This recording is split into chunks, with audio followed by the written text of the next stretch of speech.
Hi friends, मैं आकांक्षा Sharma GK with आकांक्षा में आपका स्वागत करती हूँ। सभी को very very very good morning.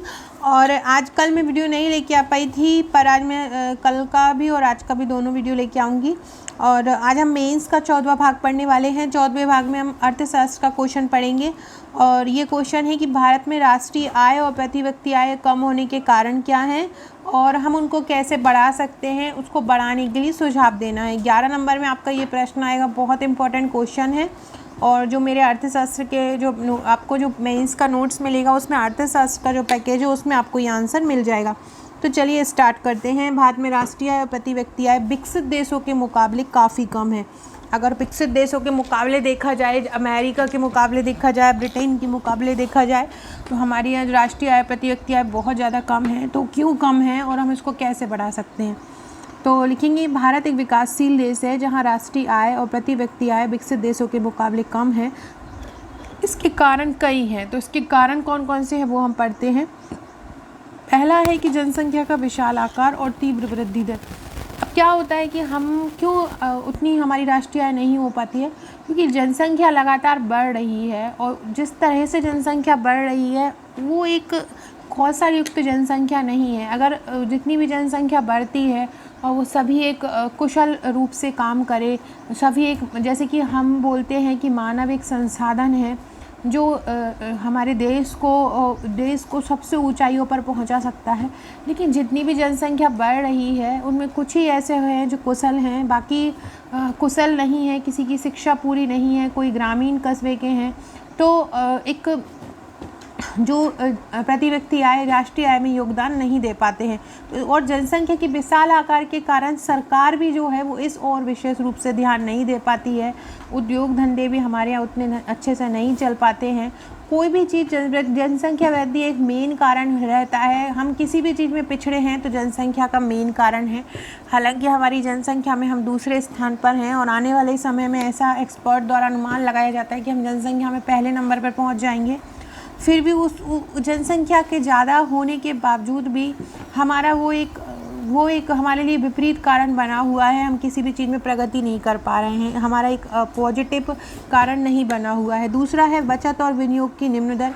हम लोग अन्न जो करते हैं हमारे देशवासी, उसमें बचत कम करते हैं और खर्च ज़्यादा करते हैं, विनियोग भी कम करते हैं। तो बचत और विनियोग की निम्न दर भी राष्ट्रीय आय और प्रति व्यक्ति आय के कम होने का कारण है।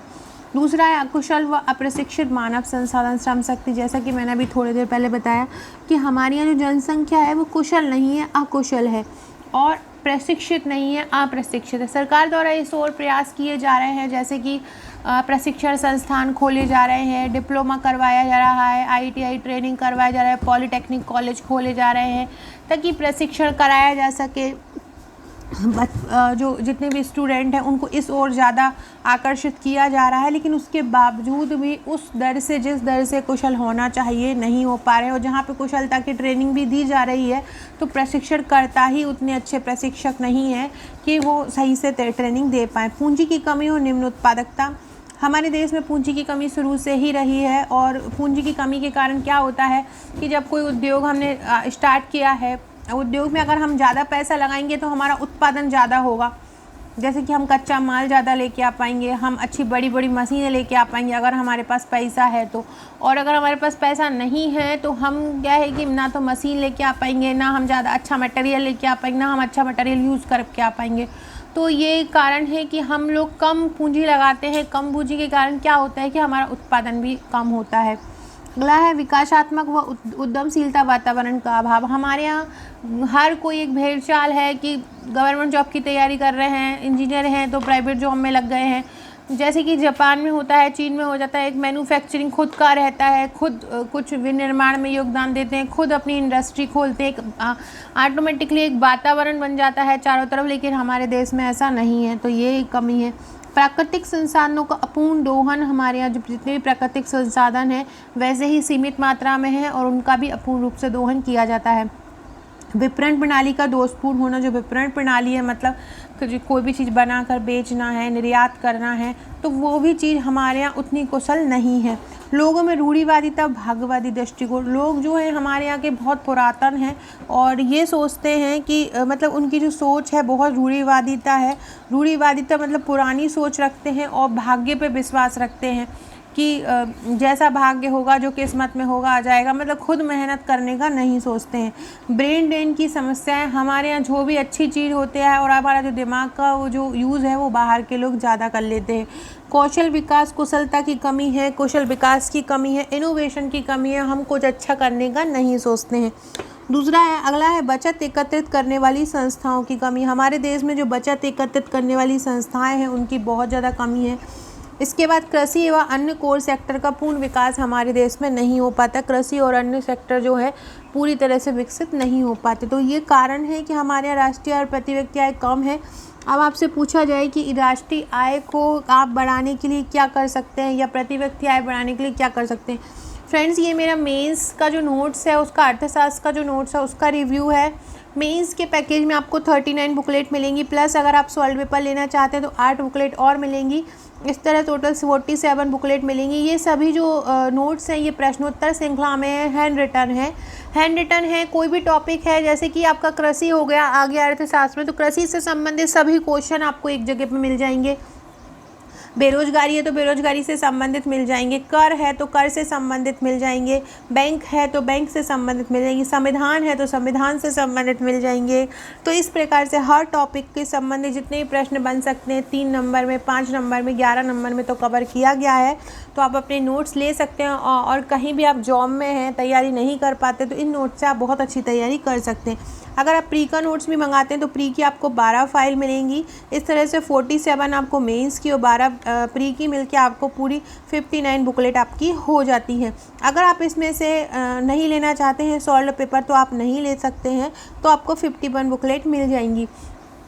प्री की बुकलेट जो है पूरी तरह से बहुत अच्छे से उनको कवर किया हुआ है, मैप के साथ कवर किया गया। जहाँ हैंड रिटन की ज़रूरत है वहाँ हैंड रिटन नोट्स तैयार किए गए हैं। तो आप प्री के भी नोट्स साथ में ले सकते हैं। भारत में कहीं भी रहते हो आप डिलीवर हो जाएंगे। मेंस का जो पैकेज है वो आपको सॉफ्ट कॉपी में भी मिल जाएगा।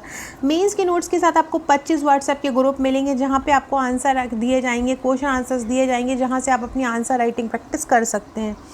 अब क्वेश्चन है कि अगर आपसे पूछा जाए कि आप राष्ट्रीय आय जो देश की उसको बढ़ाने के लिए आप क्या कर सकते हैं, तो बचत पूंजी निर्माण को प्रोत्साहन दिया जाए। मतलब ज़्यादा से ज़्यादा बचत की जाए, ज़्यादा से ज़्यादा पूंजी बचत करेंगे तो आप कोई इन्वेस्टमेंट कर सकेंगे तो आपको और फ़ायदा होगा, जैसे कि आप और बचा सकेंगे तो आप कोई उद्योग खोल सकेंगे, अपना कोई बिजनेस खोल सकेंगे। तो इस प्रकार से राष्ट्रीय आय में आप योगदान दे सकते हैं। जन संसाधन का उचित नियोजन किया जाए। जो व्यक्ति है, व्यक्ति को उचित प्रशिक्षण दिया जाए। जनसंख्या वृद्धि पर प्रभावी नियंत्रण लगाया जाए। संसाधनों को, जितने भी हमारे यहाँ देश में हमारे यहाँ संसाधन है, उन संसाधनों का बेहतर यूज़ किया जाए, उनको बेहतर तरीके से उपयोग किया जाए। कृषि और उद्योगों में आधुनिकीकरण को बढ़ावा दिया जाए। मतलब हमारे यहाँ आज भी ऐसे कई गांव हैं जहाँ पे पुरातन तरीके से खेती चली आ रही है, क्योंकि वो उनकी वही रूढ़िवादी सोच है। अगर हम आधुनिक तकनीक को यूज़ करेंगे तो ये ख़राब हो जाएगा, ये बुरा हो जाएगा।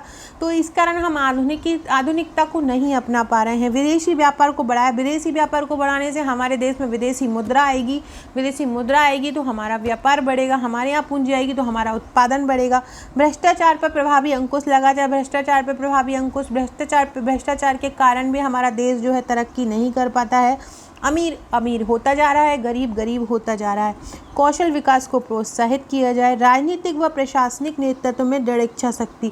राजनीतिक और प्रशासनिक नेतृत्व है वहाँ पे एक दृढ़ इच्छा शक्ति, मतलब मजबूत इच्छा शक्ति की कमी है। अगर राजनेता जो हैं वो अपने जो एक राज्य है, राज्य का जो नेता है वो अपने राज्य को सुधारने के लिए प्रयत्न करे। एक देश का नेता अपने देश के लिए बिल्कुल जी जान से लग जाए, उसका मजबूत इच्छा शक्ति हो, तो हमारा देश आने से कोई नहीं रोक सकता है। गरीबों और बेरोजगारी का उन्मूलन किया जाए और शिक्षा ऐसी दी जाए रोजगार परक हो, मतलब रोजगार मिले ही मिले। निष्कर्षतः उपयुक्त उपायों को अपनाकर देश की राष्ट्रीय आय और प्रति व्यक्ति आय में वृद्धि की जा सकती है। इन उपायों से हम क्या कर सकते हैं, देश की राष्ट्रीय आय भी बढ़ा सकते हैं और प्रति व्यक्ति आय भी बढ़ा सकते हैं, ताकि भारत का विकास अंतर्राष्ट्रीय मानकों के अनुसार हो। मतलब जैसा कि विश्व चाहता है, दूसरे विश्व जिस तरह से प्रगति कर रहे हैं वैसा ही हमारा भारत कर पाए। अगर हमने ये सब कारण अपना लेंगे तो हमारे देश की राष्ट्रीय आय भी बढ़ जाएगी और प्रति व्यक्ति आय भी बढ़ जाएगी। सो फ्रेंड्स, ये था हमारा आज का क्वेश्चन। कल फिर ऐसे ही क्वेश्चन के साथ मिलते हैं। कल कुछ करंट के वीडियो भी मैं कराऊंगी। वीडियो अच्छी लगे तो लाइक शेयर ज़रूर कीजिएगा, चैनल को सब्सक्राइब कीजिएगा और डिस्क्रिप्शन बॉक्स में व्हाट्सअप और टेलीग्राम ग्रुप का लिंक मिलेगा, उसको ज्वाइन कर लीजिएगा। Okay friends, thank you.